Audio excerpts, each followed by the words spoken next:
All right, I think I'm live. Hello, YouTube. Let me get adjusted here. Got Carl's out there. Hey, Carl, how we doing? Hey, I got a few people on here. Rise over here, 305. Hi, Rise. Let me write that in there. There. All righty. Hey, all right, Rise over here. I'm here. Hey, guys, how we doing today, man? How we doing? So I thought I'd go live and hopefully answer some questions about people that are facing prison time. And there's guys like Carl who is not facing prison time and still watches my channel. He's done some time. Um, Today I got an Obama phone, and I put the number up here, and I'm gonna try live calls too. So you can call me live or put it on speaker, and it should work. I know they got all this software you could buy, and I looked up on YouTube how to take phone calls on a live streaming thing, and they wanted me to download two different services and all that. You know what? I thought I'd just call the phone number, we'll put you on speaker, we'll answer your question. I posted it up there if anybody wants to call or we'll chat, we'll answer questions, and in between I will tell you what life is like at Club Fed, not Club Dead or Club Dread. That's the penitentiary. That's your mediums. That's your state prisons. I call those Club Dread. Your camps and your lows are Club Fed. We got Richards here, and we got Jordan. Let me type that in here. I'm gonna Richard. Yeah. So I'm typing in that guy's name. I'm saying hello. I'm typing your guys' name in there. And somebody told me type the person's name too. It makes them feel. It makes them feel like they're acknowledged because I know what it's like, guys. So, and J-Man, yo, J-Man. All right. So, guys, I put a phone number on the top there if you want to call in, and I'll put you on speaker. You can ask me questions, and like a radio talk show. You could the numbers on there. I'll put it again shortly. And if you want to call me and ask the questions, or if you want to just type your questions in on the chat room, here we go. I see a question from Rise Over. How many club federal prisons you have in the USA? There's about 40. About 40. There's 110 federal prisons. Some of them are different styles. You got hospital ones. You got penitentiaries. You got your maximum. You got I think you have two super maxes. The one famous one is in Colorado. I think the other one is it Leavenworth. Help me out, guys. What's the other super max? I was near the one in Colorado. I worked at the ADX Supermax in Colorado, cooking food for all those inmates, and then went back home at night to the camp. But there's about 40 camps that are connected to those prisons. Out of those 40, 10 of the camps are not connected. They're called standalone camps. So there's four types of prison, 5 types of federal prison. You've got a camp, you've got a low security, a medium security, a high security, and a maximum, known as supermax. And camps are sometimes known as satellite camps or minimum. They all mean the same. Then there's low security, which is your lows. They have fences. Camps do not have fences. Both of those, low security and minimum security, are safe places to do your prison time. They don't have cars, gangs, no paperwork to show. Rise over here says ADX. Yeah, there's the ADX Supermax in Florence, Colorado. I did my time at the camp, which is about a mile from the ADX. Every day I jump in a van that an inmate drove, and about 20 of us went over to ADX Supermax and worked in the kitchen over there. Richard says, what's the typical stay in a camp? So you got an hour to answer that? it's Richard. I can't answer that in one sentence, but I'll work on it throughout this video. I can start with your typical stay or your typical day. Tip to make it. I'll give you the short answer, then I'll give you the long answer. Richard says length of years in a camp, 10 years or less in a camp. So if you've been sentenced to any longer than 10 years, you have to start at a low or a medium and work your way down. And then it depends. They don't let violent offenders in a camp. They don't let child molesters in a camp. You can't get in a camp if you have cases pending in other state prisons or city jails or any non-settled any detainers. You can't come to a camp. Any escape charges, you can't come to a camp. If you've ever been to a prison before and escaped for some reason, that's called an escape charge on your record. You can't come to a camp. Richard says, thanks. Rise over here says, I heard in some of the low security prisons like FCI Elkton, Ohio, there was an inmate that got beat up with a lock and a sock. One inmate was crying because he got throated and one inmate's eye popped. Yes, and that was a low security, and that can happen in a camp. And then he also popped off standing beside his cheek. So I'll tell you, when I've seen that done, and it's usually for snitching or owing money for gambling. There was a guy owed, I don't know, $4,000 or $5,000 gambling debts at the poker tables, and we have actual poker tables. All prisons play poker, and they play for big money. And in a camp, you got white collar guys with a lot of money. They're paying $200, $300, $400 a hand, and they're sitting at this poker table all night. And they're up 1,000, they're down 2,000. They get in debt, and if they don't pay their debt, I've seen even at a camp, the locks in the sock or rocks in the sock. At a camp, there's big giant rocks when you go outside, because at a camp you can go in and out the doors all day long. There's big rocks. You'll see pieces of wood with nails in them. You'll see all kinds of things you can use for weapons. All right, and they'll put big rocks in the sock, and they'll just slam it. And so what these guys do is they'll wrap their hand up with masking tape, right? And then they'll put a rock in their hand, and then they'll tape up the rock or to put a sock over the whole thing, and they'll just smash somebody's face in. There's usually 4 or 5 guys that pull you in the bathroom, and they'll beat the fuck out of you. You will be so bloody. And that's when you snitched on somebody for a cell phone, or snitched on them for something, or you owed money for gambling. And what happens then is you don't say anything. Usually you take your lumps and you stay away from the staff. Don't let anybody. A lot of times they'll lump you on your chest and stuff too, because they don't want the blood to. But it just depends. But they will lump you up pretty bad, and you got to take your lumps, and then it's usually over with. You're going to have to pay back your gambling debt, but they're not going to keep beating you up. It's usually a one-time thing, and you're done. You learn your lesson. You find a way to pay them that money back. And if you snitched on somebody and you get beat up like that, it's usually a done deal. But now you're labeled a snitch at the camp, and if you're labeled a snitch at a camp, that's pretty bad. That's pretty bad at a camp, because at a camp, people don't really care what you did before you got to prison. So let's say you work at a doctor's office, and your doctor is billing Medi-Cal and billing Medicare for unnecessary surgeries, and they're overbilling Medi-Cal and a lot of doctors get busted for that, right? Overbilling for unnecessary things, and the whole office is in on it, and you're getting bonuses, and you're making money, and it's a conspiracy charge. The whole office will tell on each other, and they'll all make deals in court, and instead of 10 years, they'll all get 2 years.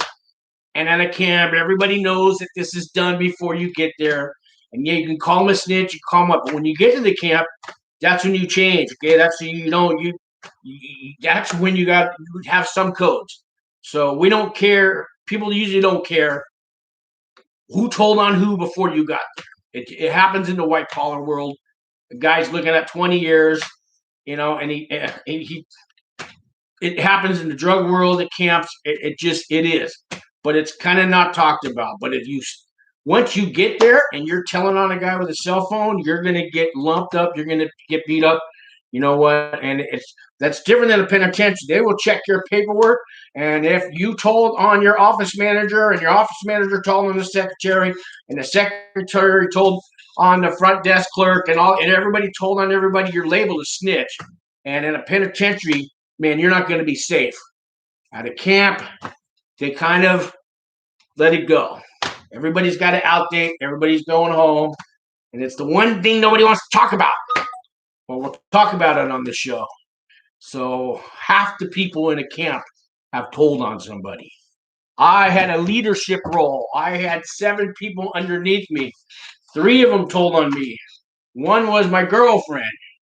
And I'm still not allowed to talk to her ever to this day. She got, what'd she get? I think they gave her 27 months. I don't know how much time she was originally looking at. Now, I couldn't tell on anybody because I had the leadership role. I had to wait for all them to get sentenced first so they could sentence me last so I could get the most time. And I got 52 months. But if I was looking at 30 years or 2 years, and all you got to do is point the finger back and somebody's pointing the finger at you, you know, and that's what people do. It's done all the time at the camps and the lows. They don't ask for the paperwork. Everybody's going home, but you don't snitch when you get there, okay? And I know there's people going crazy right now. What do you mean? Yeah, this is the unspoken, this is the secrets at Club Fed that nobody wants to talk about on the other channels, but it happens. Let me read some questions. I've been talking. Rise Over says, popped off standing beside his cheek. Yeah. Little grown, little boy show. Hey, what's going on, Larry? Yeah, you just heard what I said, Larry. You're going to see him in there, man. But it ain't like the penitentiary. Yeah. Larry's going in soon. It's a good man. Thanks for the phone calls, Larry. We'll be talking. Rise Over Here says, do the chomos and rapists get it worse on the low security in the prisons, like in the state, medium, high, and USPSs? So here's the thing is, I only did time at a camp, but people from the lows are always coming into the camp because they finally got 10 years or less, so they come to the camp. They tell me there's 70% chomos in lows and that they are protected species. You can't come up to them and say, hey, you're a child molester, did you rape little kids? They will lock you in the shoe. Right? You can't say nothing to them. I don't know how people, I couldn't have made it through a low like that. You can't say nothing to them or they'll come after you. And there's so many of them that they actually have like a car. You know what I mean? Yeah, it's really bad in the low securities. They don't allow them in a camp. That was the best thing about going to a camp. They don't allow child molesters. But if they in the penitentiaries and the mediums, child molesters also go there. They get it bad. They don't make it through the day. They have little PC yards and protective custody units for them and all that if they can make it there. But that first day when they get in the penitentiary, I think they throw them out on the yard. Man, no, they don't make it. They don't make it. They're in state prisons. Ooh, they have special prisons now where they just put them in the state prisons, like Chomo prison. They have those, and the feds. They're mixing them up in the lows. So if you're going to a low, you got. I don't know how, but you got to tolerate them. 70% in the lows. Whew. Yeah, let's see here. J-Man says, do you know anyone with a cell phone? Did you know anyone with a cell phone? I knew about 125 guys with a cell phone, J-Man. My camp had holds 500. When I was there, we were running 420, 430 inmates. 100 of them had a cell phone anyways. They're real big in the camps, but I always tell people don't get caught with one. You get caught with them, they take a good time away. They throw you in the shoe while they investigate. You're in the shoe for 2 or 3 months. Then they ship you to a low. You'll never come back to a camp again. Once in a while, the shoe is full, and if your points are low enough, because they're going to give you a shot, it's a 7-point shot. So you need 11 points or less to go to a camp. If your points are down to 4 points or less, you can afford the 7-point shot. You're only at 11. Most guys, you might have 6, 8 points. They get 7 points added, they have to go to a low. So sometimes you can get caught with a cell phone and still stay at the camp, but you're going to lose your good time. Either way, it's not worth it, man. Just use the regular phone. I know you can only make a 15-minute call once an hour, but use the phone. But nobody listens to me, and those cell phones are like run rampant. You know, they're all over the place. Let's see. Rise over here says, did you meet any celebrities in the camp? Yeah, but not really too famous, but politicians and mayors and big time businessmen. I don't really Demoncio Diaz. I said his name, but you know that movie McFarlane USA with McFarlane USA. Who's the guy that started it? He does. He did. He's in that Yellowstone TV series now. If you build it, they will come. Who's that star? Well, he starred in McFarlane. So I was with a guy named Diaz. The McFarlane was about these four um, Mexican kids that turned into track stars and won like the Olympic medals and stuff. So the movie was portrayed on their life, and I was in there with one of those guys that was in the movie. And his name will come to me. That actor. Maybe somebody knows. Our little boy, Larry says, yes, sir. Rise over here says, I remember you said in a comment you went to a lot of city colleges but didn't graduate. Is there a reason why, if you don't mind me asking? Yeah, I was trying to work full time, go to college part time, and get high in between. And smoking crack in the bathroom at San Francisco City College while you're getting off work, you know, waiting tables and in between, and it didn't work. You can't mix them all. And it was, yeah, I chose drugs over career and education at the time. And look, I ended up in prison. Don't make the same mistake I did. And I tried 3 times. Went to Fresno City College, San Mateo City College of San Mateo, and San Francisco City College. I did a semester at each one. I was back in my 20s, and I tried to work full time, and it was really hard. And yeah, so I wish I wasn't on the drugs. I wish I would have finished college, done something with my life. I wouldn't be doing a YouTube channel about prison. That's for sure. Let's see. Larry says, can you receive books from Amazon? Yes, you can, Larry. You can even receive used books. How many people got used books laying around their house? Even hardcover ones. You can mail 5 books at a time to an inmate in a camp. Even used books. And everybody got used books laying around. So all you got to pay is the postage. So remember that, people. You got anybody in prison, send them your used books. They will go far. You can have 5 books mailed at a time. You can keep 20 books in your locker, Larry. The rest, I suggest you donate to the prison, put them in the library, hand them out to your friends. They will go to use. They will get recycled and recycled. Explain a typical day for us. I'll get to that, Larry. Do they have weights? Yes, they did when I left, although I hear they're starting to get rid of them. Rise Over says, have you been to different countries before prison? I went to Ireland. My dad took me there when I was a teenager for 2 years. I went to high school there. A typical day in prison. I wake up about 5:30 in the morning. I slept in a 2-man cubicle. They're not bunk beds. They're side-by-side beds with 2 lockers in the middle. And I had this here. This was my watch from prison. It's called the Iron Man watch. I think it costs like $49, but it's got an alarm clock on it. And when I first got to prison, I was all, I'm not gonna buy a watch. I don't care what time it is. Not till it's time to go home. But there was a guy who was leaving, going home, and he gave me his watch for free. Let's see. I got another question here. What's your ancestry? Are you Irish American, Scottish? Yeah, I'm Irish American. Father was born in Ireland. So that's another story. So back to the typical day. 5:30 in the morning, my watch goes off. The alarm goes off. And between 5 and 5:30, they do a count. There's a bunch of different counts. The 5 o'clock count, you don't have to be awake for. 2 guards will go down every hallway and they'll count the inmates.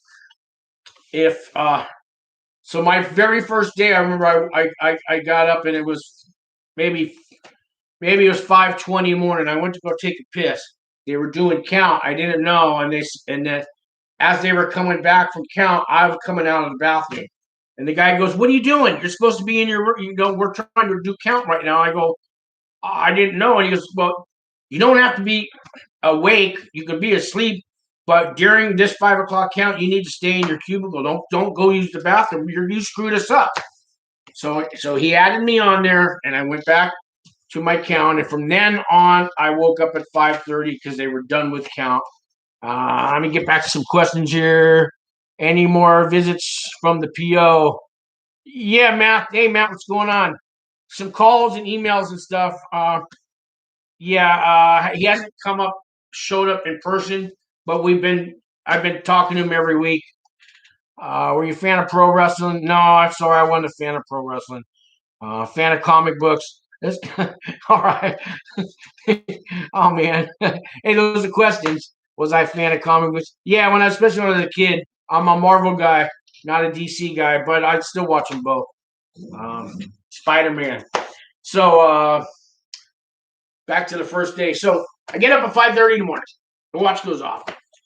And what I would do is, first thing I had to do is I got to go take a piss because I come back. Now I'm going to grab my shampoo, my soap, my towel, my face cloth, and everything to get ready for a shower. So I slept in my boxers. So I've already got my boxers on. I grab my shower shoes, throw the towel over me, and my shaving gear and all that. I go over to the bathroom and I shave. I brush my teeth. All right, and I leave all that on this. There's a little shelf above the sink. I put that above the shelf. There's still room for the next guy to come in. And there's four sinks and 4 showers. The sinks are in front of the 4 showers. So I go grab an empty shower. The door closes. I take my shower. I wash my hair. I dry myself off. I got my shower shoes on. I grab all my toiletries with the towel strung over. I got no shirt on, just the towel, and I put my boxers back. I put my boxers back on. I go back to my cubicle. Now I'm going to change out. I'm going to put clean underwear on, clean socks. It's let's say it's Monday, so I got to wear my greens. So you got to wear your uniform during Monday through Friday. So I got a job to go to. So I gotta put on these steel toe army boots that they give you, my green jeans, my green shirt, and now I'm good to go. So now it's about 6 a.m. The doors are gonna be open between 6 and 6:30. So I got about a half an hour. So now I'm gonna go get my coffee, my Keefy coffee, my Folgers coffee. I got a plastic mug. All right. There's a little machine in the hallway. You pull it down, hot water comes in. Mine was never hot enough, so I'll nuke it for 20 more seconds. I'm gonna add my Folgers instant coffee, and I'm drinking my coffee. And I go back to my cubicle, and I usually just sit there for 10 minutes. I have my coffee. So now it's about 6:10, right? And I'm watching through the window, and I'm waiting for everything to clear the yard. You're going to hear the word clear, or you're going to hear people say clear, door open, and that means you can go to chow. So that's my morning so far. What's it, 6? So by 6:30, I'm out the front door, and I'm walking up. I'm outside now, and I'm walking in the chow hall. On Mondays, it was usually oatmeal, toast. You get 2 milks. You get a little orange juice. They give you bread, and there's a toaster machine with a conveyor belt. They have butter in the middle. They have a tray full of oatmeal, and you get a banana. And the breakfasts aren't that great. The weekends you get bacon and eggs and potatoes, but it's either cereal or pancakes or French toast or oatmeal during the week. So I go and I have my little breakfast, and let me see. I got some questions here. Yeah, I don't know if I can keep up with all these questions. So I'll finish the chow hall story for breakfast. At breakfast, it's kind of you sit wherever you want at the chow hall, guys. Um, when you our chow hall had, I'm going to say 100 tables, 50 on the right and 50 on the left. They kind of it's a white side and a black side and a Mexican side. But I could go sit with the blacks. I could sit with the Mexicans. They could sit at our table. Usually, you're kind of invited, but not necessarily. You can sit wherever you want. Nobody's going to beat you up. No gang member's going to come up. There's no Aryan brother guy that's going to come up to me and say, "What are you doing sitting with the blacks?" Nothing like that. Normally, but everybody kind of likes to sit with their own race. But we have guests at our table. They're only 4-man tables. And you can sit wherever you want, and nobody really has. This is always going to be my table. There's a few guys that have their favorite table by the window, but they get there early to take it. Oh, and there's coffee in the morning. There's 2 big urns, so you can bring your coffee cup and fill it up, and when you leave, you can take a cup of coffee with you. So I'll go down and have my coffee. Got my oatmeal with a banana in it, and my toast. And there's a toaster conveyor. And so the way that works is there's a line of people trying to. The thing will hold like 8 pieces of toast that roll over, and everybody will tear the corner, so that's your mark. You sit there, you wait for the toast to roll, and then you grab it, and you want to butter it while it's still hot to get it to melt. It's margarine, it's not butter, but that's your typical Monday. Now let's say it's 7 o'clock or chow's from 6:30 to 7:30 normally. So I'm gonna stop at 7:30 a.m. and read some questions. Then I'll finish the day as we do this video. So where was I? Rise over. Matthew says, any more visits from the PO? That's where I left off. Was it hard to adjust to life when you got out of prison? It's still hard. I'm still adjusting. I got out about a year and a half ago. I got a year and a half left of probation, and it's still hard. Still hard. Not as hard as it was. Alex, hey Alex, how we doing? Do you have to show paperwork in the camp or low? No, I just did a whole thing about that. You can't even have paperwork in a camp. They find it, they'll give you a shot. The guards will. And it's hard to get in. Although, okay, there's no fence in the camp. You can get alcohol and cigarettes and cell phones in there, but paperwork it's hard to get that in there. Believe it or not, nobody cares about your paperwork. The only people who care about your paperwork in the camp is the guy who did 20 years in the penitentiary, and now he's doing his last 5 at the camp, and he can't stand the fact that he's at a camp and nobody's following the rules. Nobody has prison codes here, and other races are talking to other races, and nobody's asking for paperwork. He can't stand it, right? And there's no cars for him to join, so he finds other guys that did 20 years in the penitentiary that have 5 years left, and there was maybe 14 of them at my whole camp, and they would sit together at a table, all angry that they can't. There's no prison rules here. Angry as hell. They would ignore the rest of us. They hated white collar criminals, right? They just looked down on anybody that was a camper, and those are the guys who care about paperwork. For some reason, those guys dominate the TV room, and our TV room had 14 chairs. I say our. There's a white TV room, a Mexican TV room, a black TV room, a Texas TV room. It's like that. And each room has 14, 18 chairs. So those guys from the penitentiary have the remote control. Some reason we just let them have their TV room. Now, in the morning, nobody's really using the TV, so they didn't care who sat there. But at nighttime, they had their shows. Animal Kingdom was big time, They want to watch 60 Days In. They want to watch Cops. But, they have their Walking Dead, Breaking Bad or Better Call Saul, all these shows. And that's full of those guys at night. You can't football, you really can't get in there. But there's a big TV room that we'll watch football in and another part of the camp. But those are the only guys who care about your paperwork. But they're so angry that nobody cares about them. And they know they're going home. They have to be on their best behavior, right? Because if they try to pull that paperwork shit at a camp, they're gonna get yanked out of there. They're gonna get they're going to lose their points, and they have to swallow their convict pride at a camp, and like I mean, I don't know how to put it anymore, because it's like you're violent criminals and you're non-violent criminals. Camps are just full of non-violent guys, right? People are smiling and happy, and believe it or not, these angry guys from the penitentiary who will shake you for looking at them 2 seconds in the eye, get to a camp. They don't know how to behave, and they have their power has been taken away from them. And they usually spend most of the time at the weight pile, right? Just busting iron, and to them it's working out and protein, and that's all they care about till their day off. If that makes any sense. And they'll ignore the rest of the campers. They won't talk. There was a couple of them that would talk to me after about 2 years. And I remember one goes, "Sean, I can't take this." He goes, "There's no rules here. I can't take this. I hate it here. I'd rather be back at the penitentiary." I'm afraid that guy's coming back to prison. Those guys are going to come back to prison. I just know it. They're going to be back in prison. Let's see. More questions here. Rise Over says, were haircuts and shaving mandatory in the camp you were in? They weren't mandatory, but showers are mandatory. Hygiene's mandatory. Man, you go a day without taking a shower, they're gonna that you can get beat up for that at a camp. Yeah, you damn well right. Take a shower. Haircuts. Some guys let their beards.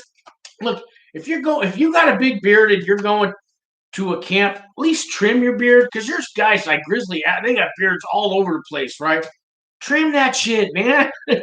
Take a little pride in yourself, even if you're in prison. It's my advice. Most guys did. But yeah, you can have your hair however you want. J-Man says, was there ever action in the showers? No, man. Not in a camp. The Lowe's, watch out, man. Okay, the one, I heard a story once that even at a camp, that somebody was, they were shaving or something in the sink, and they looked in the mirror, and they looked in the shower, and they saw one guy's head, but then the door has about a foot on the bottom, and he looked down and he saw 4 legs and 1 head at the top. So I guess it could happen at a camp.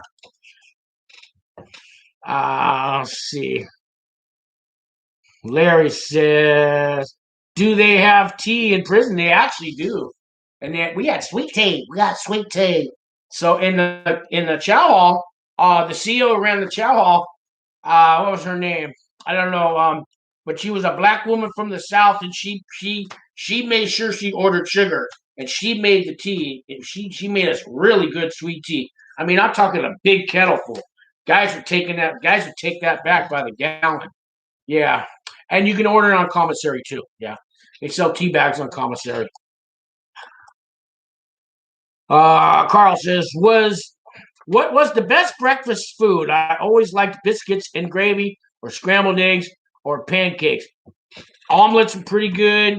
I got a little spoiled because I went to the culinary school for a year, and I was at the 88 Supermax, and I also worked at the Supermax after that in food service. Man, I used to make these omelets, man, on Sundays.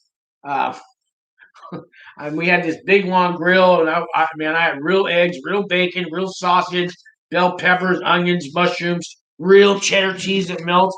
And I'd make this big long omelet, right? I put all the ingredients in there, and I fold the omelet over. Then I make like 10 omelets at a time. There was like 20 guys, and I remember because I did the Sunday thing over at the Supermax, and the guards used to, after we're done with our job, the guards used to let us make breakfast. So I did the omelets. Another guy was doing hash browns, and man, we ate good. But they had the best breakfast at the camp for all the campers is once a month they do eggs cooked to order over easy, or it's either over easy or over hard. But with these the potatoes were like homemade potato chips, like in-house made potato chips. So they take real potatoes and they run them through a slicer, and they're a little thicker than a potato chip, and then they deep fry them, and they put seasoned salt on them, but they don't pull them out They don't let them cook too long so that they're chewy, but they're still crispy. And then when you come through with your tray, there was a CO, and we used to think whenever he got laid the night before he'd do that, because once or twice a month he'd have all these fried eggs on the grill, and he was good at it. He would give you, he said, how do you want your eggs? How do you want your eggs? How do you want your eggs? And he already had them half cooked by the time he got there, and he'd give you 2 or 3 at a time, and they come back for seconds. You could have over easy or over medium with those nice crispy chewy potatoes, and then we got either 2 bacon links or 2. The bacon was turkey bacon, but they did a good job, or sausage links, and then you had your toast. So that was the best breakfast there. And then they usually gave you we had cantaloupe, a lot of cantaloupe, so you had fruit. But they did biscuit and gravy days. Yeah, some of those guys didn't know what they were doing on the biscuits and gravy. Sometimes it was good, sometimes it was bad. But those weekend breakfasts on Sundays, even at the camp, were pretty good. And they give you seconds at camp. You can get in line at most items. Chicken day, they never have seconds. But they have seconds on lasagna day, on meatloaf day, on pork sausage link day, on roast beef day. You get real slices of roast beef. They have seconds. You'd be surprised what they have seconds on. Let's see what else here. Larry said, how often can you get a haircut and shave, and how much does it cost? So, Larry, this is called a tune-up. This is going to be your money. It sells for $1.45 on the commissary. 2 of these will make $2.90, but it's valued at $3. You get a free dime. So if you wanted to spend $30 at a camp, you only need $29 of tuna. You get a free $1. But it's custom to tip a haircut 2 to 4 tunas. If you're just a regular customer, you want to set up an appointment and get it special, it's 10 tunas. Some guys paid up to 10 tunas. Sometimes there's barbers that will actually come to there's a regular barber shop where anybody can go, and there's 2 or 3 barbers in there. But then there's barbers that have their own little shavers that they brought, that they used to sell them on commissary, and they're still floating around. And these little trimmers, and they set up a barber shop in the bathrooms and every range at the camp. And there was some nights every range had a barber going on. Those are the guys that will charge you $10 a tune-up, but they do a really good job, and they're going to take 45 minutes to cut your hair. All kinds of questions. I see Elver. Got Elver here. God. Hey, guys, I got 11 people on here and only 1 thumb up like. Come on, man. Let me get some more likes, guys. It helps the channel. If you guys want to call in and talk to me live, I'm going to put a phone number on here. I'm punching it in. 50.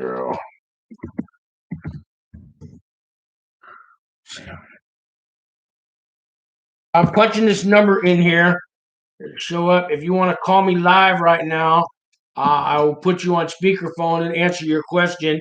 650-695-7541. Hey, I got 5 likes now. Need 6 more. Thanks, guys. Let me I know I was going to tell you about the regular day in prison. I'm at 7:30 a.m., but I got a lot of questions to answer here. So, but I love it, man. I appreciate you guys being on the channel.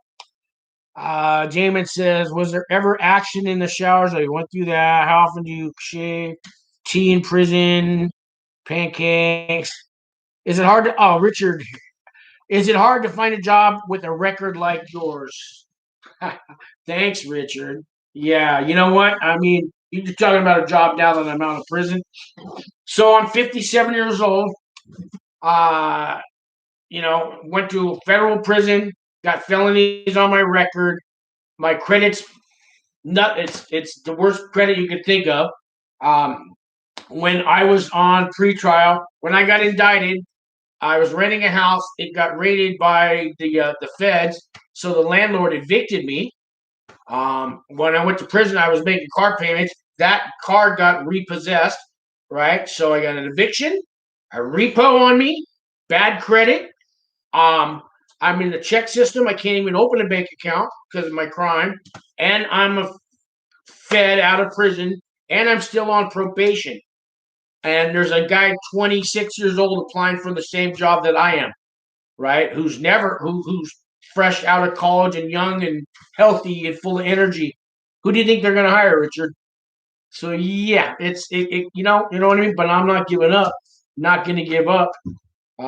Everything's starting to open back up, but it's not going to be easy for me. But I'm not going to let it stop me. Not going to let it stop me. But if this channel grows big enough, I just heard today from my friend Larry. You know, he's told me you could get $5,000 a month on YouTube, and you don't have to be as big as you think, Sean. And I would do 5 videos a day if I could pay my rent on YouTube. Again, I'm never going to ask you guys for money like prison consultants do. Any money I get only comes from YouTube, guys. Maybe I'll have a T-shirt or a coffee mug you can buy. But because I try to help you guys get through free trial and all this stuff without spending $10,000 on some prison consultant. That's kind of what half of my videos are about, because I've been through what you guys are going through. Don't forget, underneath all my videos, there's links to how to get into RDAP, how to write a character reference letter for your family, what to say to the judge, your PCR, your PSI. And I promised, I know he's out here, that I would talk about PSIs and PSRs today. I sent you a clip to a video, a link to a video I did. And if I don't get to the PSIs, then call me, man, and I'll hand walk with you on pre-sentence investigation reports. They're called PSRs and they're called PSIs.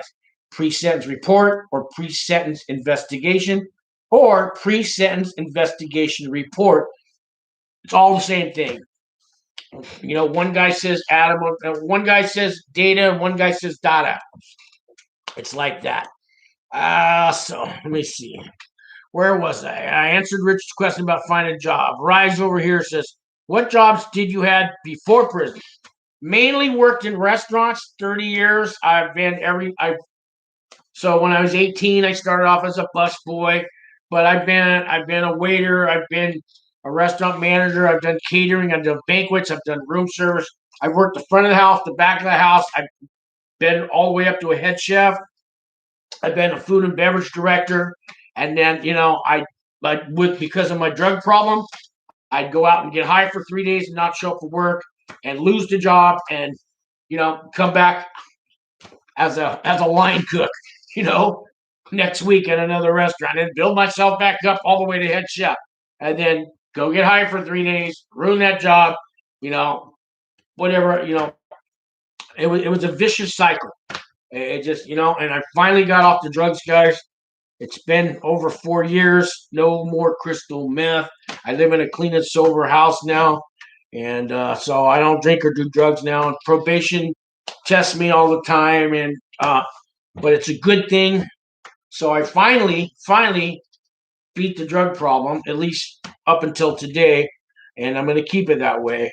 So, but it ruined my life. Drugs and alcohol. I don't know about so much the alcohol, but the drugs ruined my life, man. All long ago. And that started in high school. And I started with marijuana, the gateway drug. Yeah, I started with marijuana, and 2 days later, I tried cocaine. It was just that quick. The gate wasn't open that quick. And here I am at 57 years old on YouTube talking about prison. So don't do drugs, children. Kids, stay away from drugs. They'll ruin your life. Okay? They ruined mine. And that's all I have to say about that. Let's see, where am I? Elver. Oh, what's up, Sean? It's Bruno. Oh, yeah, I forgot. Bruno's going by Elver. Yeah. What's up, Bruno? I haven't gotten down to your questions yet. So, are you talking about my future home? Yeah, I am, Bruno. Bruno.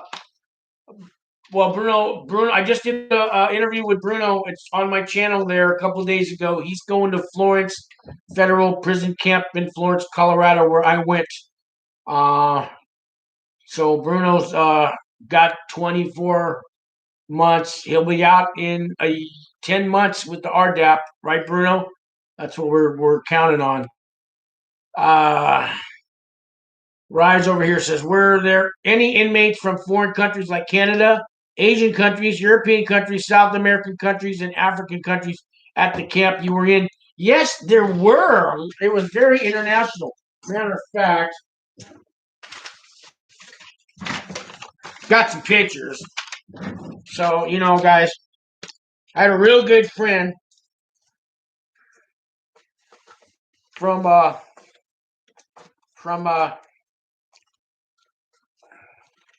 from Nigeria, Kizzy Kalu. You see this guy?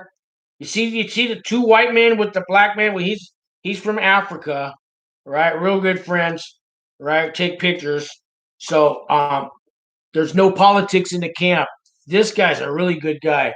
I think he's still there, Bruno Kizzy Kalu, because he still had he had a long time to go, and I need to write him a letter. So I just want you guys to know. I'll show you some more pictures here of. So here's kind of a support group I had. I started doing some AA meetings out there. I started, and here's a bunch of guys, and I want to show you all the different races that hang out together. Okay.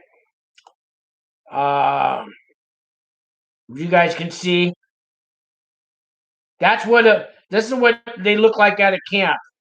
These are your white collars and your drug dealer guys. Can you spot the white collar guy and can you spot the drug dealer guy? Which one's white collar and which one's a drug dealer? I bet you can't. It's the one you the least it won't expect it. But here's some more of my buddies. Here's some more of my buddies. You see these guys all hung out with? I want you guys to see these guys. See, you see how we're all mixed? You see how to camp? You're not going to see that at a penitentiary, right? You see my buddy Kizzy in the back here? Look, Kizzy. He's got his hands around his arms around two white guys in prison, and they're all smiling. So I want you guys to see there's no politics at a camp. Do you guys see this? No politics at a camp. If this picture could not be taken in a penitentiary, that they would kill you in a penitentiary. Do you guys get the idea? That's what goes on at a camp. All right. Here's a picture of me with the town in the background where you're going, Bruno. That's our greens. That's how we have to dress. And that's the town in the background. It's not much of a town. Kind of looks like it's in Florence, Colorado, but that's part of the town. But you see, I mean that's it. Um, so I'll show you another picture. Bruno, when you get there, you're going to see puppies everywhere. You're going to see we have a dog program. You see this, guys? That's Club Fed. That's why I call my channel Club Fed. You can't do that at a penitentiary. I'm outside holding the puppy, smiling, right? I mean, that's Club Fed. So a picture's worth a thousand words. So I can't stress how there's just no politics. It's a safe place to go. You know what I mean? And maybe I'll show these pictures again for the new people coming on here. Did I miss one? I think you guys got the idea. And let me tell you how we get these pictures. That's something I can tell you about. So there's actual a job called the camp photographer. You get paid for it. I think you get $40 a month for it. And on the weekends, it's a weekend job. You only work 2 days a week, Saturday and Sundays. So your job, you're going to spend 4 hours in the visiting room with the families that come in, and you're going to take pictures of inmates with their families. But here's the thing. If you want to get a picture, when you order your commissary, you have to have a photo ticket. It costs $1 for one picture. So once a week when you go to the commissary store, you might say, can I get 5 photo tickets? And they're going to take $5 off your account. It's going to give you 5 little tickets.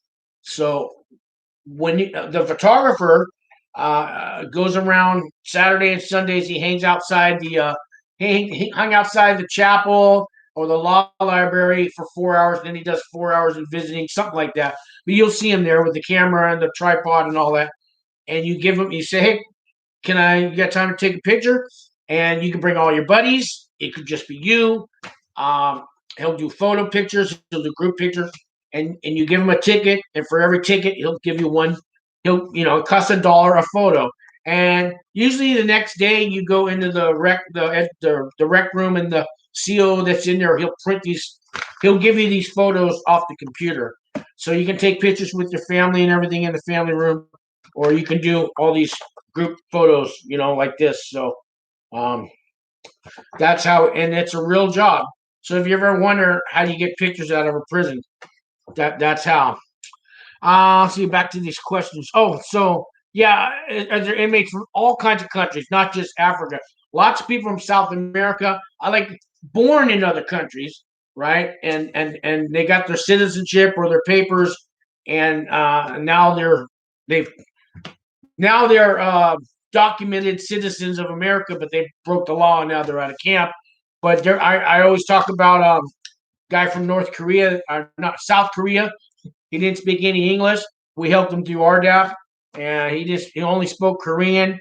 But all kinds of countries. My buddy Alex from Russia, I did an interview. He's on my channel.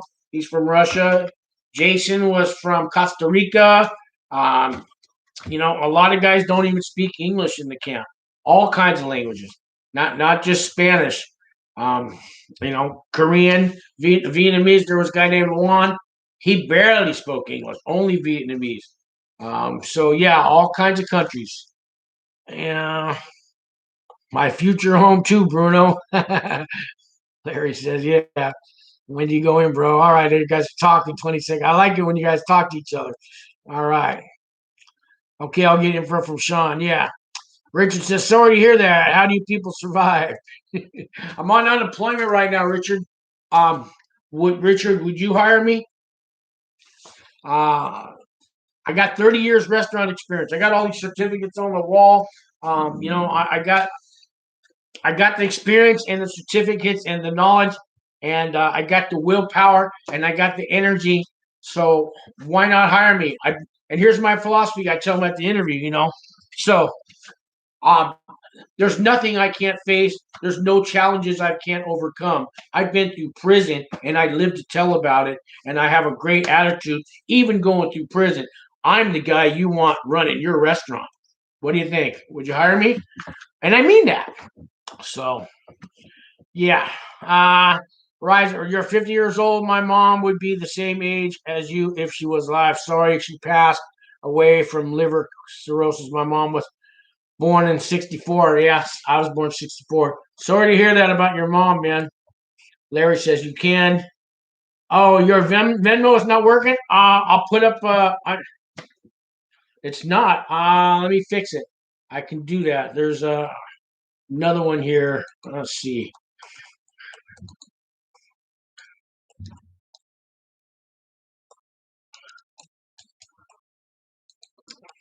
All right.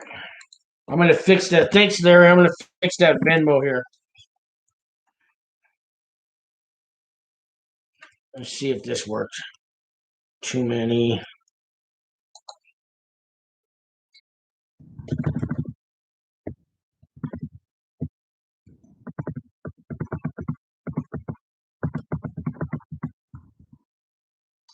Try that there. That should work. That's a different link. Thanks, Larry. And I'm still waiting for somebody to have the nerve to call me 650-695-7541. Call me, be on the show, hear your voice. Okay. When I was in prison, another thing I did was I listened to those talk shows on the radio a lot where people call in. And so I used to daydream about having a radio talk show while I was in prison. Somebody's calling me. Hey, how you doing? You're live on Club Fed. Hey, how's it going, Shane? Are you watching right now on YouTube? Yeah. Okay. I just didn't know if you're calling me out of the blue. You're live. I just turned it on. I just went on YouTube right now and I seen your show. I was like, oh man, let me call him up. Right on, man. So yeah, a live caller. I was just asking for that. So what you got a question for me, or you got something to say to the YouTube world out there? Well, I just got sentenced April the 16th. By the way, my name is Nadi, and I'm from Paris, California. That's right. And I got sentenced for trafficking. Well, not trafficking, but bringing drugs over the border. And I got caught. I think it was on 2019, and I was on, what is it called? Pretrial services and all that crap.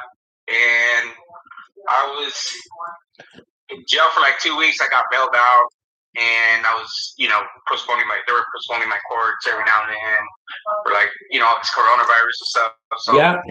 Once they lifted up that they opened the courts and all that, I was like probably like one of the first ones in court. April 16th, I went to court. I was the first one on the list, and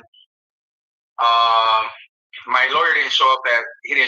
So they left me to the last, and I heard all these cases before mine. So I was pretty much the last guy in the court. There was 5 people that got sentenced that day. Was the judge in a good mood by the time he got to you? No.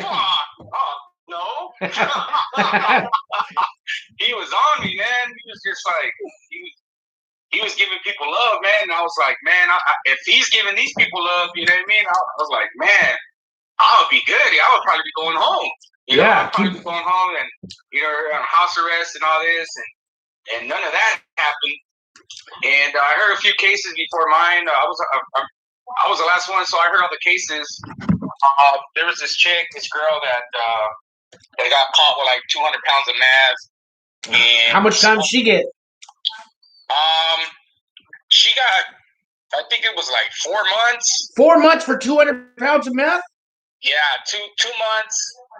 And supposedly she got paid like $200 for bringing a car over the border, and the judge is like, yeah, I understand, it's just a small fraction of what they made. Yeah, well, she told on somebody, I'll tell you that much. Yeah, that was pretty much it. And then there was this other little guy, this youngster.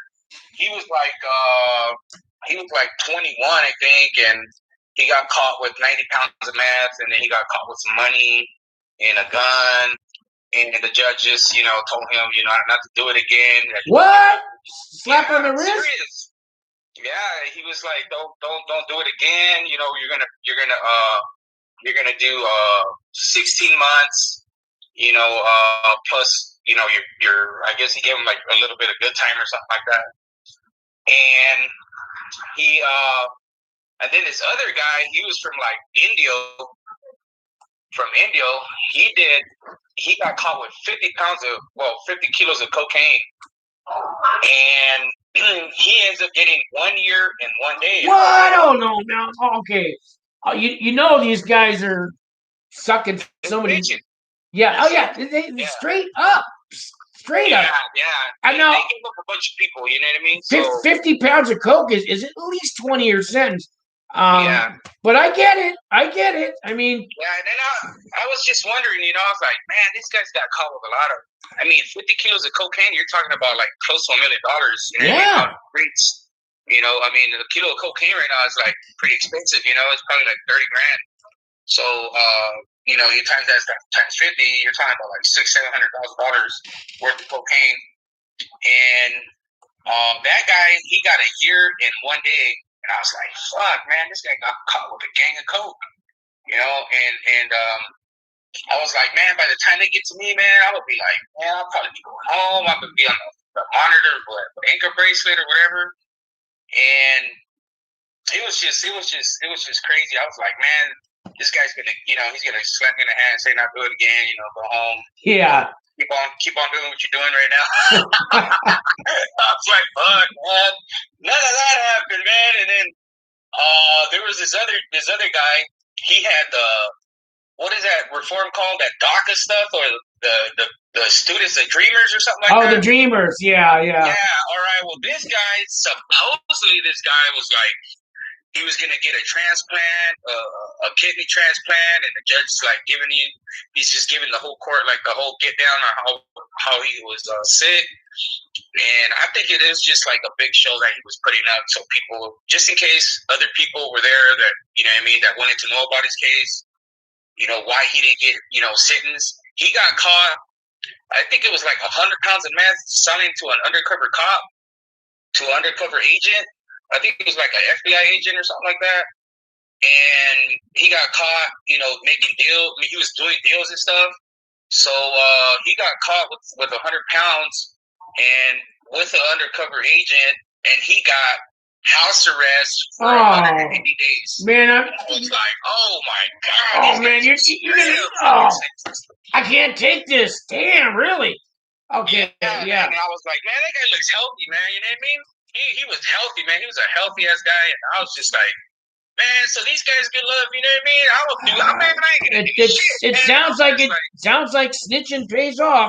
Shit, I don't know. Yeah, I was like, man, these guys are like, you know, these guys are straight snitching, you know? And, dry snitching. I was like, man, that's crazy. I was just wondering, like what's gonna happen to me? You know, even my lawyer took me out to court, and she's like, oh, you know, it looks like the judge is in a really good mood today, and this and that. I was like, fuck, I hope. I was like, I hope he is. And I told her, you know, I asked her, I was like, hey, do you think I might be just like getting house arrest or something? And she's like, well, I don't know, it's up to the judge, you know. And then I was like, well, I've been good on, you know, the pretrial services. I've been, you know, being clean.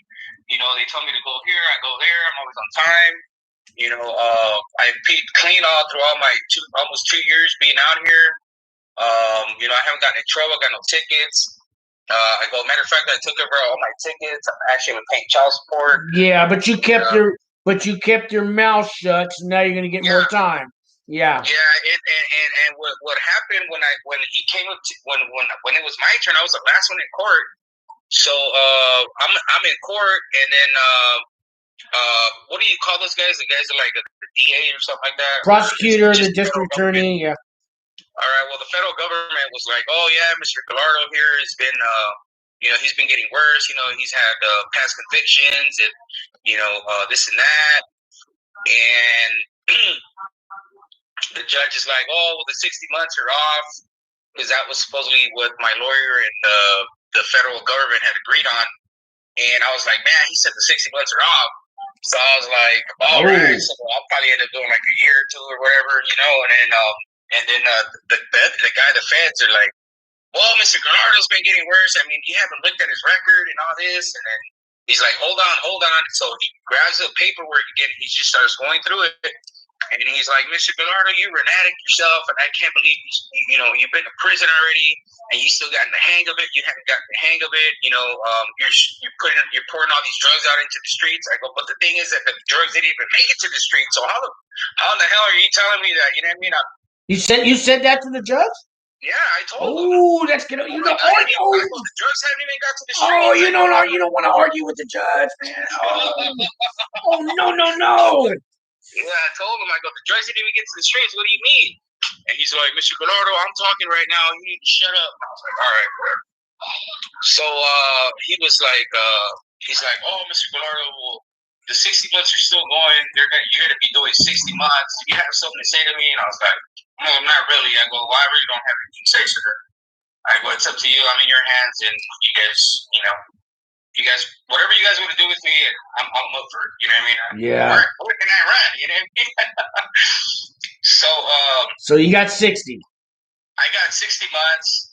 I just got called like a few days ago. I think I called you that day. Yeah, we talked. I forget where you going again. What? Terminal Island. Yeah, that's right. Terminal Island. Yeah. Yeah, Terminal Island. And I turned myself in August the 26th. I mean, he still gave me a little bit of love, you know. Like he told me I could get the coronavirus shot and all that. So okay. And what about RDAP? Are you getting RDAP? I'm hoping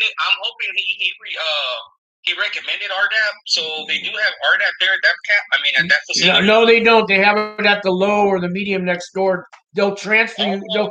They'll transfer you to Sheridan or Florence for the RDAP if you qualify. That there's I get to go out then, huh? Yeah, none of the camps in California have RDAP. But see, So like, is Terminal Island a camp? you know what? I'm gonna look real quick on here. Give me. I'll tell you in 1 second. Yeah, I mean, I've been to like fire camps. My last term, I did. I went to fire camp. It was all good, you know. We went out to fires and shit, fucking here and there. But it was cool. I mean, I got out, you know, healthy. I was lifting weights. You know what it's saying? Terminal is a low security. Doesn't even say it's a camp, but they have RDAP there. So I think you're going to low. Yeah, it doesn't say camp. It says low security. But I'm pretty sure they have a camp there because I knew guys that came from Terminal Island, you know, and there's a camp.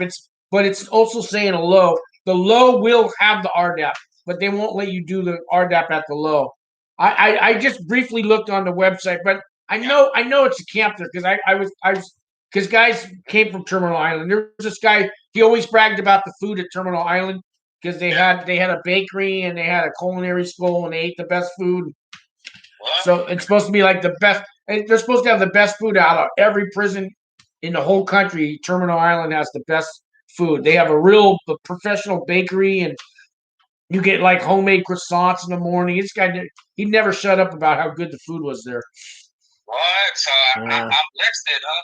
Yeah. So listen, with your RDAP time, your good time, and halfway house, you'll be out of there in less than 2.5 years, man.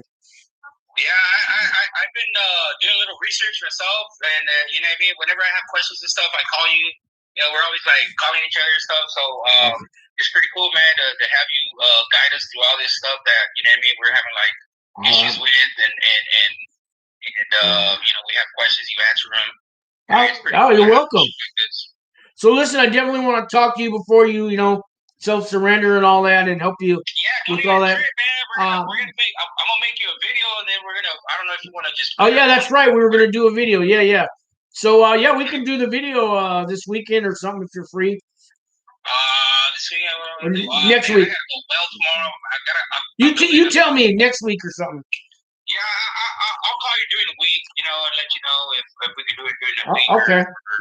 Well, listen. I just got home from work right now. I'm trying to have. All right. Well, I don't want to keep all my people watching me talk to you on the phone. I want to make it a quick call. But do you have a question I can answer real quick for the audience out there? So the RDAP program, how does that work? Do I have to be like? I have to be there a certain time to be able to qualify for the RDAP? Your pre-sentence report had it. Hopefully, your lawyer had it put in your pre-sentence report. And I'll talk to you about that later. Ask your lawyer if it's in your pre-sentence report. If it's not, there's ways we can get it attached to it because it's got to be in your paperwork before you show up to prison. Oh, okay. Yeah, because the judge recommended the RDAP program. Yeah, judges can recommend all day long that they give you free. They give you free honey buns too, but you're not gonna. That doesn't mean they're gonna give them to you. That's crazy. Yeah. See, once you go to prison, you're BOP property. They don't care what the judge said. Now you're their property now, and that's how RDAP's going to look at it. So, but there's ways we can get it put on your. We can get it put on your paperwork before you show up. You can go to AA meetings and NA meetings. You get that documented, and then you can have proof that you've been in the meetings. And we'll talk on the phone. There's ways to get into RDAP. Ask your lawyer if it's in your paperwork, though. If your drug and alcohol problem's in your paperwork, then you don't have to worry about it. All right. But give him a call and ask. And I'll talk to you. We'll talk on the phone more. But I'm gonna let you go. I got a bunch of questions to answer here, and then I got to end the video. I'll keep watching your video. All right, man. Thanks. All right. Hey, no problem. Well, guys, you can call in too. I was hoping to make it a short call. Get back to all these questions. I know I was going to tell you guys all about our average day in prison. And, Larry. Let me thank you, Larry, because I got something on my phone here. Larry just did me. Larry sent me a Venmo. So I got to thank you for it. If I can find it. Anyways, Larry, thank you for the Venmo. I'm having problems with my phone here, but I did see that you were on. Because he's still on there. Anyways, thank you for the Venmo, Larry. It looked like there was $30 from Venmo. Thank you so much. And guys, I might have to do more videos to tell you about an average day in prison. I only got to 7:30 a.m. and then I've been answering questions. Richard, you were asking me about that, so I'm gonna try to answer some of these. Did you ever have to shovel snow there? Yes, I did, Richard. There's a whole crew called the snow crew. That's a job, but sometimes we had to shovel. We had to help them out. And Carl's going out for a smoke break. Yeah, I would too, but I'm inside. Um, and let's see. Bruno says, how come some have greens on and other gray? Because greens are what you got to wear when you go to work. And if you're going to go to the chow hall for lunch, you got to wear your greens. Basically, from 9 to 5, you got to wear your greens. If you're going to go work out or walk the track, even in the daytime, you could have your grays on. But if you're going to be in any classrooms, so you know what I mean? So if you're going to be if you're going to class, going to work, or going to any business stuff, you got to have your uniform on till 5 o'clock or till 4 o'clock, and then after that, and the weekends too, you can wear sweats, you can wear short pants, t-shirt, gray t-shirt, white t-shirt, doesn't matter. You wear anything you want, but basically from 9 to 4 o'clock, you got to wear your greens unless you're working out, if that makes sense. And let's see. Richard says, "Did you ever have to shovel snow?" I got there. Jordan, how do you go about signing up for different program classes? Do you have like a caseworker you do that with? Also, how quickly do you get a job and sign up for programs classes? So your caseworker can sign you up for some classes, like your drug education class. That's not RDAP. There's a non-residential drug class, mindfulness. They can sign you up for like a welding class, culinary class, any kind of vocational training, that kind of thing. The other classes like Seven Habits or all the ACE classes at night, you just go into the classroom and ask the instructor to sign you up, or you go to the educational office. And we had two staff members that ran the educational office, and they could sign you up there. Then we had two inmates that also worked in education in their back office, and they could sign you up for classes. So there's lots of ways to sign up for the classes. And you get a job after you finish. You have to have orientation day, and they do that once or twice a month. So when you first get to a camp, you got to wait till you've had your orientation. Like I said, it's once or twice a month. So it's going to be 2 weeks usually before you go to work. In the meantime, you can go around to different facilities and see if they're hiring, or you can just wait and see what the case manager assigns to you. I suggest you go find one first. The best job, not the best job, but a lot of times they'll give you a food service job and you get to eat really good, but they're going to start you off washing dishes. But if you let them decide, you might be doing landscaping or shoveling snow or doing recycling where you got to dig through all this nasty trash. And that's a hell of a job. They make people do that if you don't go find your own job first. Matthew says, another good thing about this channel is that it is a testament to your character and all the good you do. Definitely bring it up on in a job interview. I will. Thanks, Matt. Rise over here says, doesn't America have social enterprise prizes jobs like companies that hire people that have hard time finding jobs, like ex-convicts, folks with mental health issues or brain damages, ex-drug addicts? Yeah, they do, but it's usually like the trade unions. It's usually hard physical jobs like Caltrans. Those are the guys who do the freeway work, and it's usually hard physical jobs. And man, I'm 57 years old, man, and I just can't be. Yeah, that's kind of too hard for me right now. So most of those companies, yeah, they're not gonna hire. It's not for old guys like me. It's great for the guys in their 20s, and they can go far in that trade. It's a lot of the trades, but these companies don't hire old guys. Period. Whether you even if you don't have a felony at my age, it's hard to find work. Okay, working now. Thanks again, Larry. I just read here. Yeah, I got your thing on. Thanks for the Venmo, man. Thank you so much, Larry. Alex, and there's super chat on there, guys. If you can, Support the channel. Thanks. Alex says, do felons in possession of a firearm get to go to a camp if their sentence is a year or less? Yeah, sometimes a lot of guys have possession of a firearm, but it can't be used in the actual crime. Like if you had the gun in your hand, if the gun was in your closet, it's just a gun enhancement charge, and you can go to a camp. It just can't be a violent charge. It can be possession, no problem. You can go to camp. Jordan says, felon in possession is mandatory minimum 5 years. I'm pretty sure you have to. I think it's 5 year minimum. Oliver, hey Oliver, cause I did. Cause got out of prison a couple months ago. All right, Oliver, I'm glad you're out. Did you go to federal, state prison? Let's see here. I'm in UK, mate. All right, mate. I heard you can smoke cigarettes over there in those prisons. We can smoke here, but it's we have to hide them. But I heard it's allowed over there. Larry says this process is annoying. I'm ready to get over with. Yeah, I know what you mean. In 3 weeks, I'll be in there and stressed out. You'll be in there, but you're not going to get stressed out, Larry. You're going to be relieved, man. You'll probably be stressed the first couple of days, but when you get there, all your problems that you have now will be here waiting for you when you get out. You don't have to deal with them while you're in there. Take the vacation. It's like a forced vacation against your will. But make it a vacation, man. Make it a vacation. You know people love you out here. They're not gonna forget you.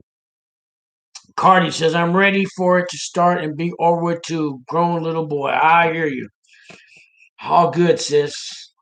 Me three. Oliver says they take out belts and clothes and even water so you can't drown yourself. Wow. That sounds like some of our county jails here.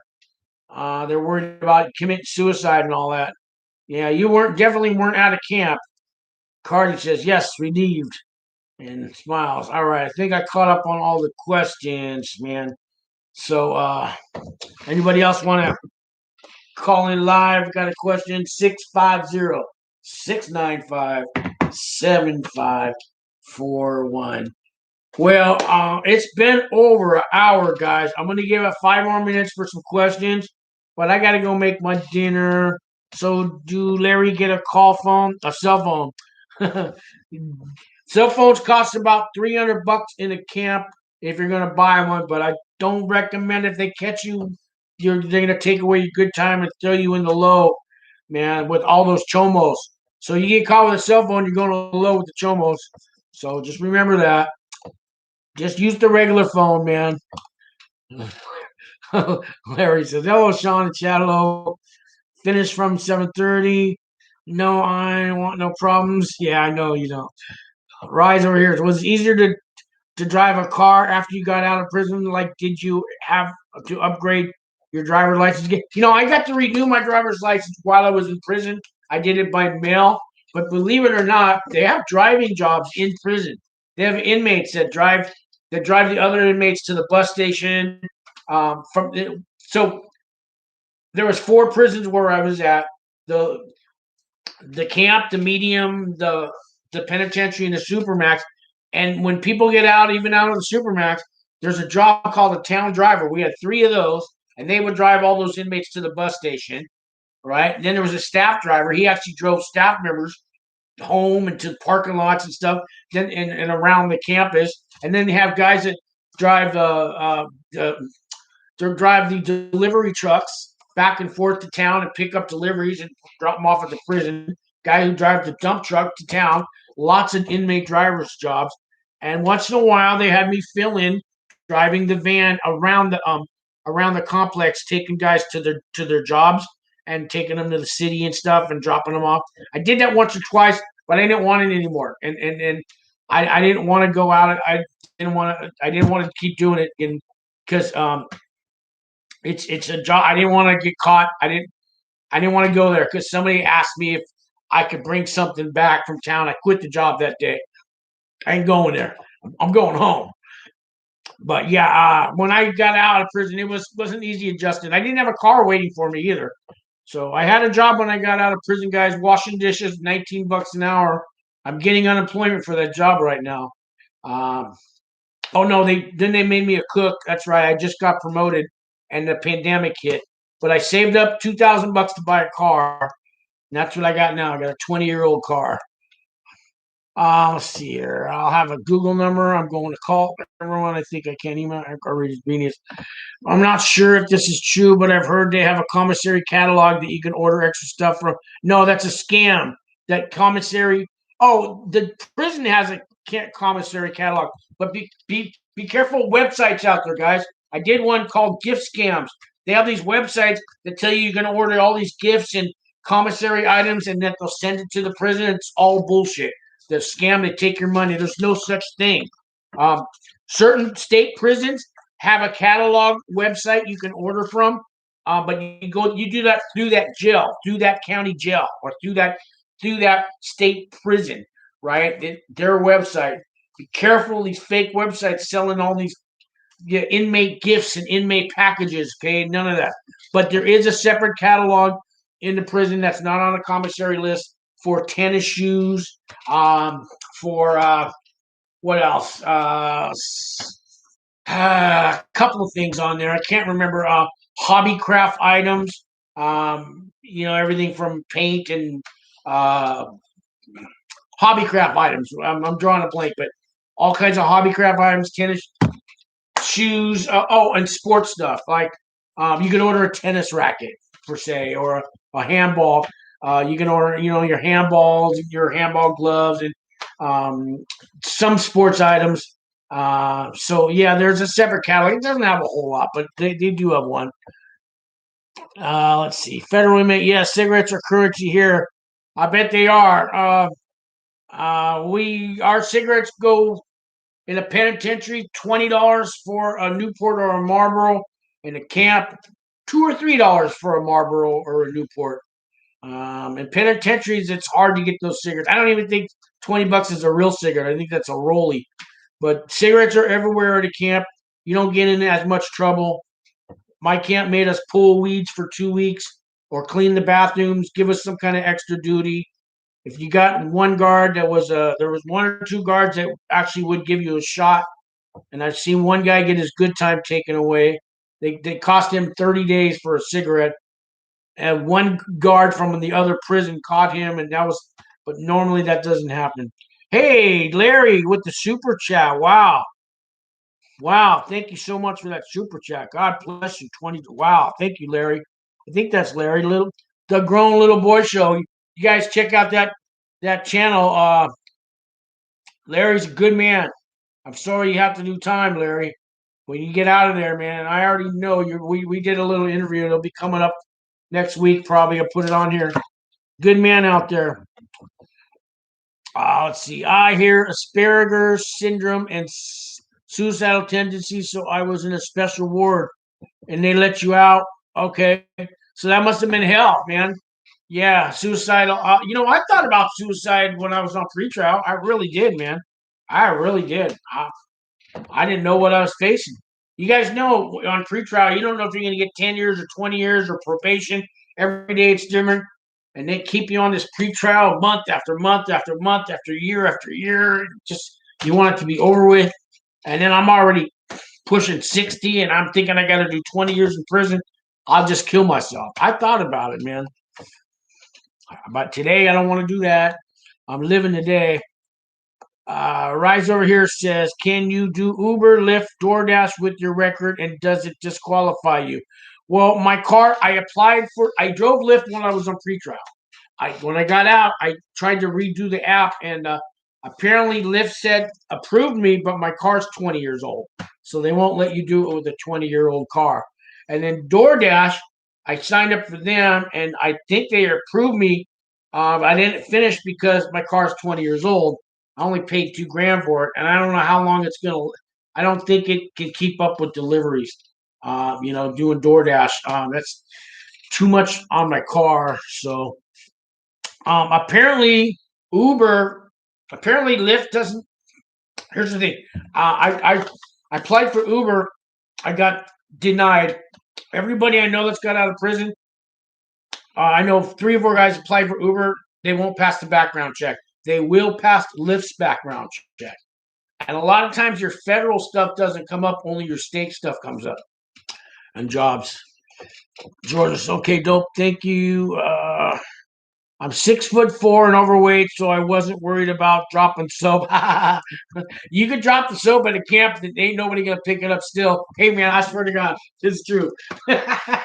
This one guy, man, I'm walking by the showers, walking by the bathroom, and this one dude, this soap really did it, he dropped the soap. It flew out of his hand and it landed on the ground right in the hallway.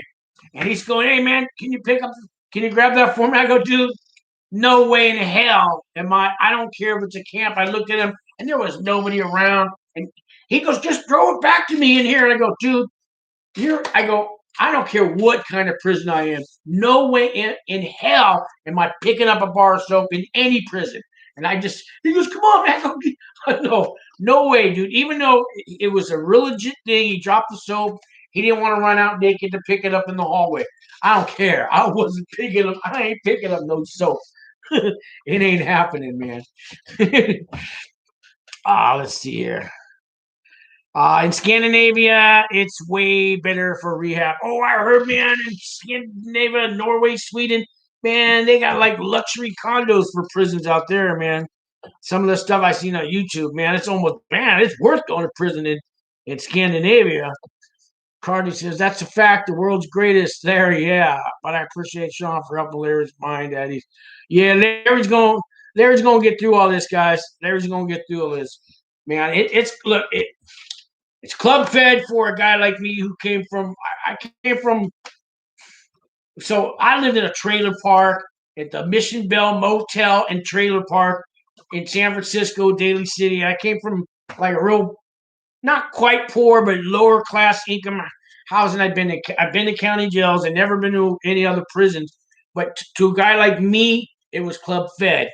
Okay, to some rich white middle class, upper class politician, yeah, it's nowhere. It'll never be club fed to him. But to me, it was club fed. Okay, no, it wasn't a country club, and there wasn't no golf courses and tennis courts and all that. But I could walk in and out all day long. I could go all over the whole campus. You get to go out the front door if you want and walk around the parking lot where the guards park their own cars and nobody trips. You don't be staring in the window of their car, but you can walk all the way to the road. You can go. There's all kinds of sports and recreational activities. And I was in a rock band and I took classes. Look, the food was decent, man. Even the bed wasn't bad. To me, it was club fed. And to a lot of people, it's club fed. Hey, Larry's Minion OCOV with a super chat. Wow, God bless you. Thank you. Thank you for the super chat, man. Thank you. God bless you guys. Wow. I'm honored. I'm honored you guys are even checking out this channel. Thank you. Yeah, I'm going to try to get Larry through this. We got some more things to go over, like a checklist. 10 things you need to get prepared for before you self-surrender. And he gets to self-surrender, thank God. So, guys, wow. And another super chat. Look at this, man. From Cardi. Cardi, God bless you, Cardi, for the super chat. Wow. Woo! Man, you guys are just, wow, making my day. I don't know how to thank you. I don't know how to thank you. So let's go to the next question. I love these questions. Are the showers like wide open or are they like stalls? They're like stalls. They are not wide open. They're stalls. The door is about 4 feet tall. You can see your head. It comes up. You can look over the door and they can see your feet. They can't see you. And they're off to the side. And there's 4 of them in a row and 4 sinks in front of them. And nobody goes. There's no creepy people walking around.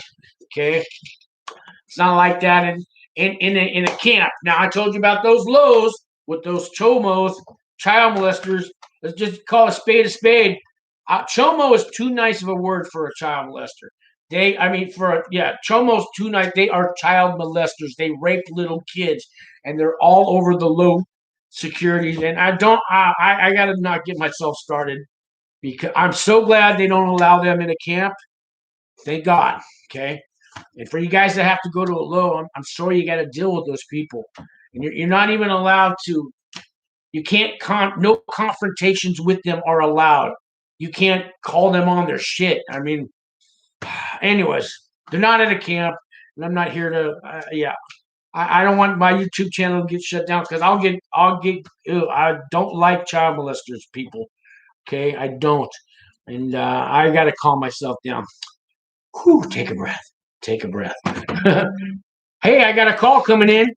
Let's see. Swipe up to answer. Uh-oh. Hello? Uh-oh. Cheap Obama phone won't let me answer. I'm trying to answer it. I won't answer. I just got this phone. Yeah. I'm going to have to call you. I'm going to call you back. You just call me because it wasn't answering.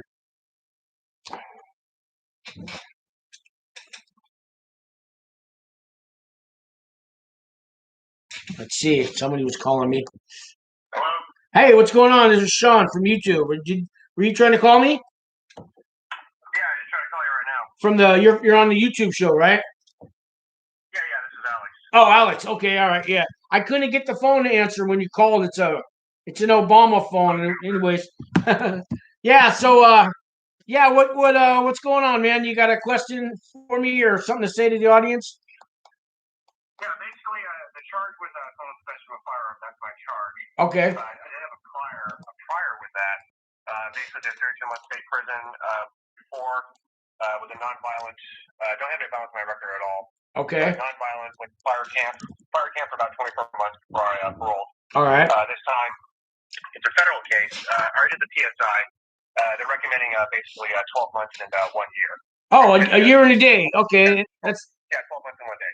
so you'll get 2 months good time, and then they'll also give you a 1 month halfway house on a year and a day. So you're looking at 9 months in and out. Mm-hmm. Yeah, and you probably go into a camp with those charges. It sounds like lots of guys had gun charges like that. I did time with. Yeah. Yeah, that's what I was trying to figure out because, like mandatory minimum for 5 years. I mean, I don't see it happening. I don't know for this. Give me 60 months mandatory minimum. Is it a gun? Is it a gun enhancement charge? You know? No. Just simple possession.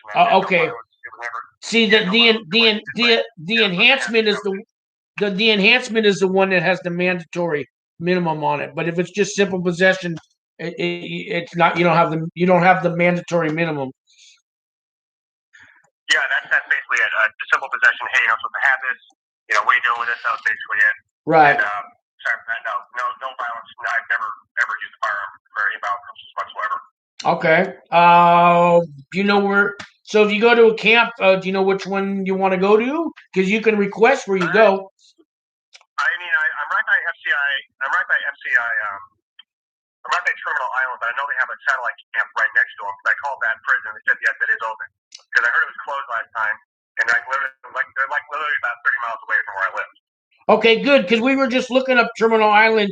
The last guy called me, Nat, and it doesn't say camp on the website, but I know there was a camp. You said there's a camp there, right? Yeah, there's a camp. I called the prison, and they said call Terminal Island. And they told me that there is a camp here. Okay. Below. All right. Okay. It is open. It's open right now. They said yes. Okay, I heard Terminal Island Camp has the best food out of all the prisons, all the federal prisons. I heard that from guys who were there. If that means anything to you. Yeah. But I mean, really, they have a culinary school and they have a pastry school. So they have a like a professional bakery and a culinary school, and they make all the. And I heard the food's just really, really good there. So you'll be surprised. Got it. I mean, I haven't been sentenced yet. This is basically what the PSI is stating. Because basically, like the last time I was felon possession of a firearm was 10 years ago. Okay. So it's not like since I got out, I was out there immediately committing crimes. So it's basically like a long time passed, and they saw that during that time period I was working. I earned a certificate in computer programming. I was out there being productive. Until I made this mistake. Yeah. And that's basically what they saw. But I mean, the probation officer who's in my report was actually really cool. He's actually a super cool guy. But aside from that, his recommendation was just 12 months in 1 day. I don't know if the government wants to give me, but aside from that, I've been behaving myself since I've been on pretrial. Not causing any issues, not causing any drama. So just doing everything that they're telling me to do. And my sentencing is coming up August 2nd.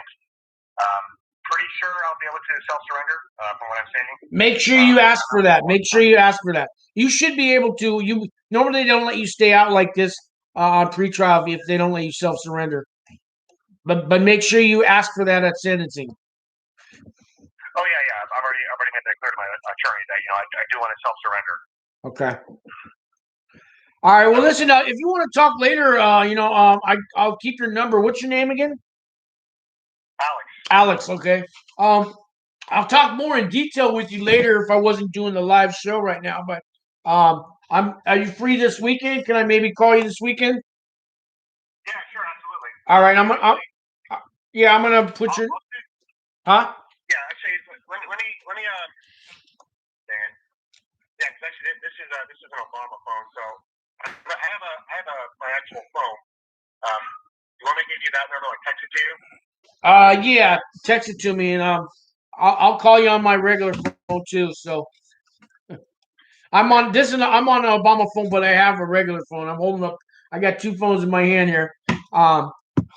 Yeah, I'm taking these. Larry, you need one to take with you?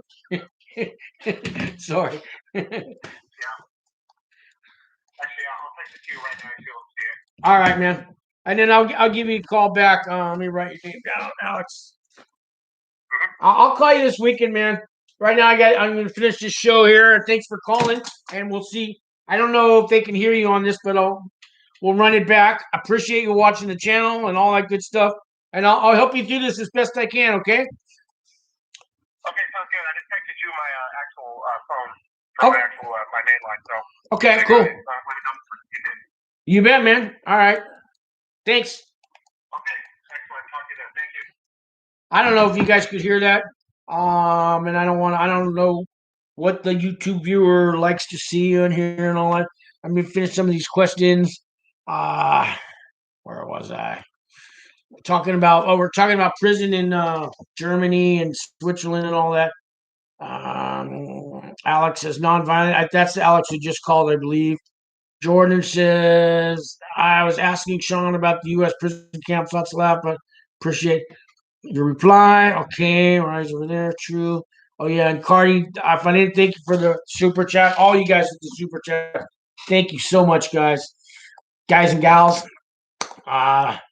Larry's minion, you're welcome. Thanks, Sean. Thumbs up. Did you meet anyone famous? Just I don't remember all their names. Politicians, from mayors from little towns and stuff. Just Indian chief. If I can't remember, we always called him Chief, but he was famous. He was on all these newspapers. He was. God, I can't remember. I'll have to do a video about famous people. I don't remember all their names, guys. They were famous in their own right, but no real movie stars. I mean, there was a celly I had for a little while who was worth like $8 billion. I looked him up on the internet when I got out. He wasn't lying. Shows his home. He got like a $2 billion house in Pennsylvania. He wasn't lying. He was worth all that kind of money. Yeah, he had to. He really had to. I mean, he really had it hard. A rich guy like that, man, in prison, they don't. It's funny. Just they don't know how to live in a prison, man. They're so used to people doing everything for them. They have it hard.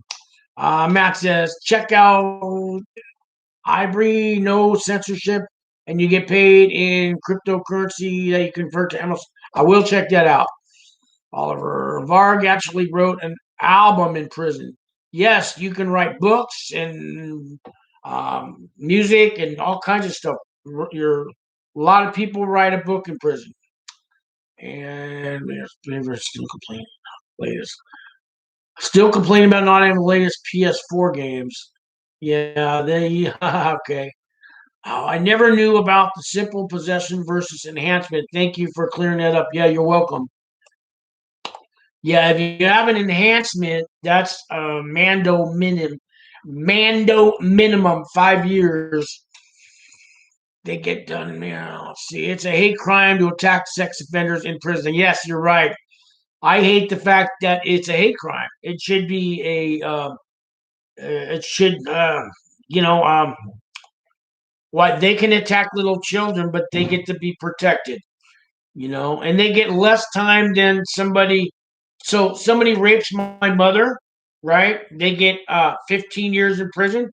But if a child molester rapes me when I'm 5 years old, they get 5 years. That's bullshit. It's wrong.